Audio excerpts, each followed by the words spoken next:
Ndugu washiriki wote na wawezeshaji, mafunzo haya ni muhimu sana katika kuimarisha usimamizi wa mapato ya serikali za mitaa na kuongeza ufanisi katika utoaji wa huduma kwa wananchi. Tunajua kabisa huduma za wananchi zinategemea rasilimali fedha, na sisi ndio tunaopaswa kukusanya hizo fedha ili mwisho wa siku tukatoe huduma kwa wananchi. Na kama mnavyofahamu, serikali ya awamu ya 6 chini ya uongozi wa Mheshimiwa Dr. Samia Suluhu Hassan, Rais wetu wa Jamhuri ya Muungano wa Tanzania, imeendelea kusisitiza kuimarisha ukusanyaji wa mapato ya ndani kama msingi wa kugharamia shughuli za maendeleo na kuboresha huduma kwa wananchi. Na ili kufanikisha azma hiyo, Ofisi ya Waziri Mkuu TAMISEMI imeendelea kuboresha mfumo wa ukusanyaji wa mapato katika mamlaka ya serikali za mitaa, yaani TAUSI, kwa kuongeza moduli za vyanzo mbalimbali ikiwemo moduli za maegesho na kodi za majengo. Moduli ya maegesho, yaani parking, imekuwa ikitumika katika halmashauri 52 tangu mwaka wa fedha 22/23 na imeleta matokeo chanya katika ukusanyaji wa mapato. Mapato yatokanayo na chanzo cha maegesho yameongezeka kutoka shilingi bilioni 20 mwaka 22/23 hadi kufikia shilingi bilioni 36 mwaka 25/26. Mafanikio haya yanaonyesha mchango mkubwa wa matumizi ya moduli hii. Nadhani katika maazimio ambayo tutaazimiana ni katika vile kuanzisha hiyo chanzo kwa kila halmashauri. Maana bodaboda na magari yanapata kila mahali. Na hiki ni chanzo ambacho kinatuongezea mapato. Kwa wale wote ambao hatujaanzisha, twendeni tukaanzisha. Kumbe hili ni chanzo rasmi ambacho kinakusanya na kinaongeza mapato kwa serikali. Kwa hiyo kwa zile halmashauri ambazo hazifanyi mapato ya parking, ninaomba kabla mjatoka hapa mzitambue, na ikiwezekana mkifika TAMISEMI mwandikie barua. Kutokana na mafanikio haya, Ofisi ya Waziri Mkuu TAMISEMI imeandaa mafunzo haya kwa halmashauri 132 zilizobaki ili kuhakikisha kuwa halmashauri zote 184 zinatumia moduli ya maegesho katika mfumo wa TAUSI kwa ufanisi na kwa viwango vinavyotarajiwa. Kama mlikuwa na utaratibu mwingine, basi tuweke kwenye mfumo huu wa TAUSI ili mapato yaongezeke kwa sababu ya mifumo hii. Kwa hata hii parking tukiweka kwenye mifumo, mapato yale yataongezeka. Na mapato yale yakiongezeka, tunayatumia sisi wenyewe, hayaendi kokote. Sababu na hilo, serikali inaendelea na maandalizi ya utekelezaji wa ukusanyaji wa kodi za majengo kwa kuzingatia thamani ya majengo. Hatua hii inalenga kuimarisha usawa, uwazi na haki katika utozaji wa kodi hiyo. Kila mmoja akirudi nyumbani ahakikishe anashirikiana na wale watu waliopewa kazi ya kusajili majengo ili majengo yote yasajiliwe na hatimaye tuweze kukusanya fedha kikamilifu.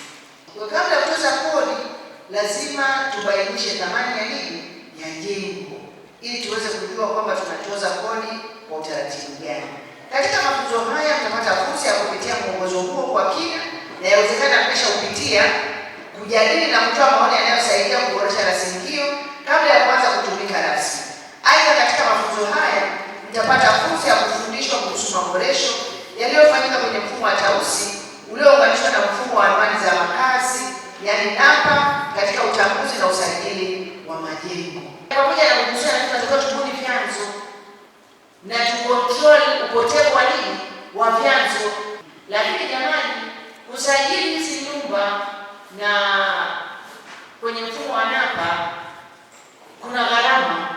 Kwa hiyo tunategemea kila halmashauri iwe na bajeti ya 20% kwa ajili ya mwendelezo wa usajili wa majengo na kutambua majengo katika mfumo. Hii ni hela ya kufanya maendelezo ya kuboresha taarifa za makazi. Taarifa za makazi. Hivi mnafahamu kuna watoto wamekosa mikopo kwa sababu tu anapokaa wamekosa anwani za makazi? Mnafahamu hili? Jamani wa kazi, na mnafahamu hili? Unafikiri huyo amenyima mkopo na nani? Kwa sababu umekaa hazina, wewe ndio unaye control.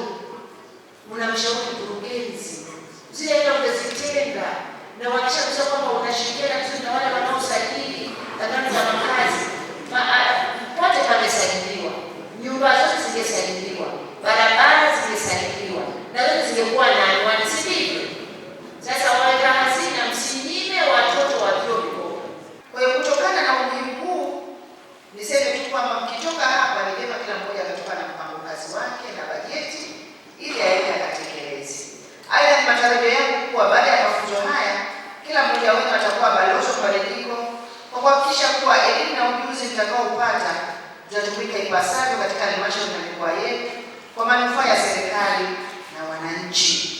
Naitwa Nicolaus John Araba, ni mwenyekiti wa mafunzo haya yanayofanyika Singida ambayo yameshirikisha mikoa minne ya Morogoro, Dodoma, Singida na Iringa. Kimsingi kilichotuleta hapa ni kwa ajili ya mafunzo au kikao kazi kwa ajili ya moduli za ukusanyaji wa mapato kwenye vyanzo vya maegesho, parking, pamoja na property tax, ushuru wa majengo. Kwa mujibu wa ratiba, vitu ambavyo vitafundishwa ni miongoni mwa vitu ambavyo vitatuziwezesha halmashauri zetu kuweza kukusanya na kuongeza kipato kwa halmashauri badala ya kutegemea vyanzo vichache vinavyotegemea hali ya hewa. Mafunzo haya yatachukua siku 4 kuanzia tarehe 27, yani leo, hadi tarehe 30. Mifumo imeendelea kuboreshwa. Unajua mfumo ili uitwe mfumo kwamba kila siku lazima uwe na maboresho. Kwa hiyo maboresho haya yanatokana na zile changamoto ambazo zimeonekana ziko au zilikuwa huko nyuma.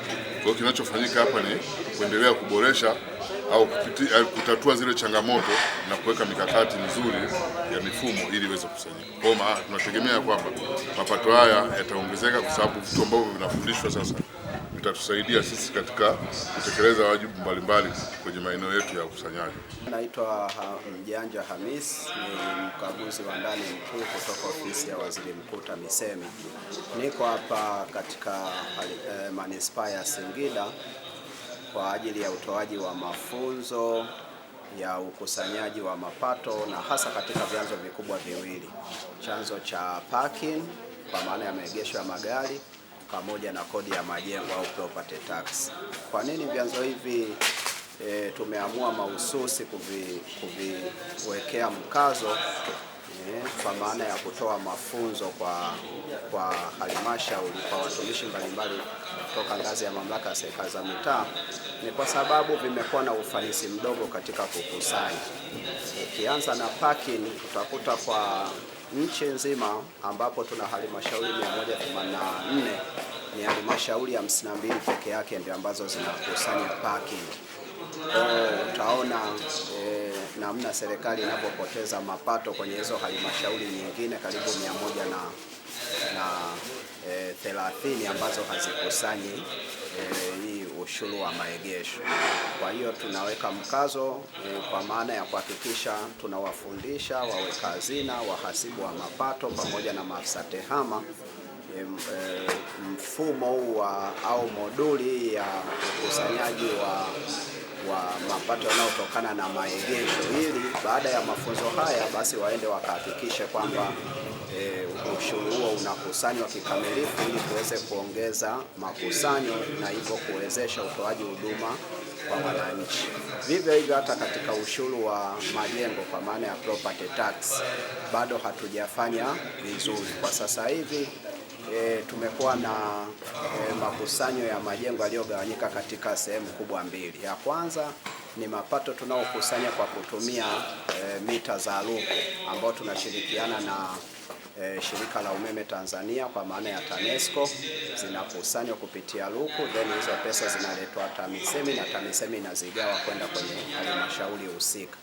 Lakini tunafahamu pia kwamba katika makazi mbalimbali tunakotoka si watu wote wana mita za luku. Bado kuna nyumba nyingi tu ambazo zina mita za zamani, lakini bado pia kuna nyumba nyingi tu ambazo wala hazina mita yoyote ya umeme.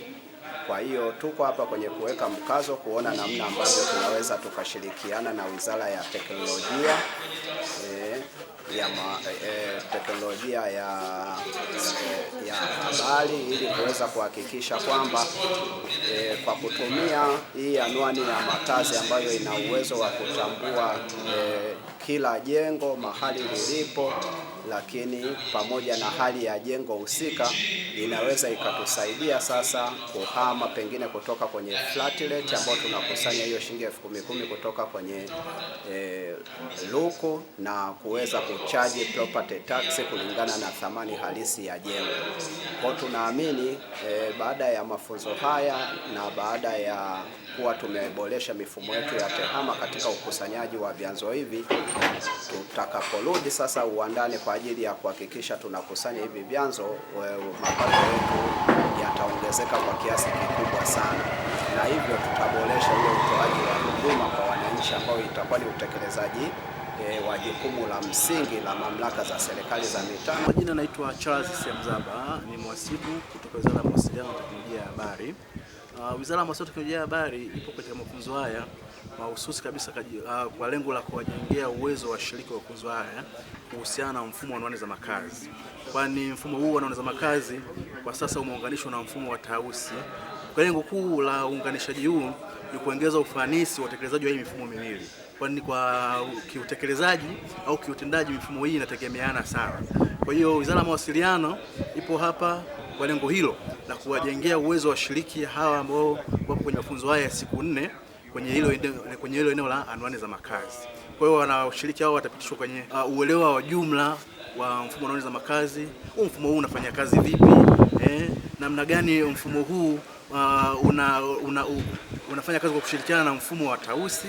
Kwa jina naitwa Andrew Kasimoto, afisa TEHAMA wa halmashauri ya wilaya ya Itigi. Naam, katika mafunzo ya leo tumejifunza kwa habari ya namna ambao moduli ya parking ya magari ambayo yanakwenda kuwekwa kwenye mfumo wa kukusanya mapato.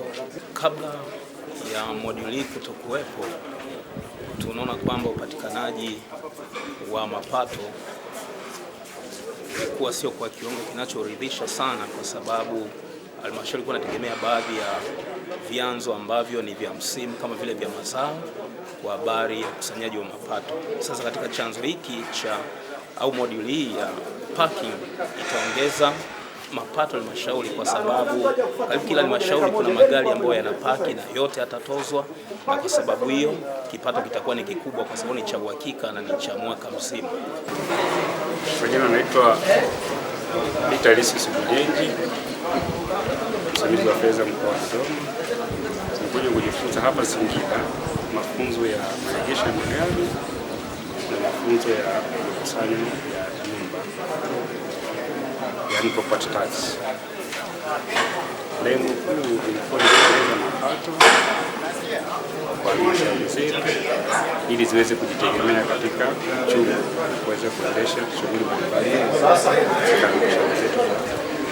Sehemu husika tukishapata mafunzo hayo tunaenda kutekeleza na kusimamia kuongeza viwango vya mapato ili kuweza kuongeza uchumi katika halmashauri zetu.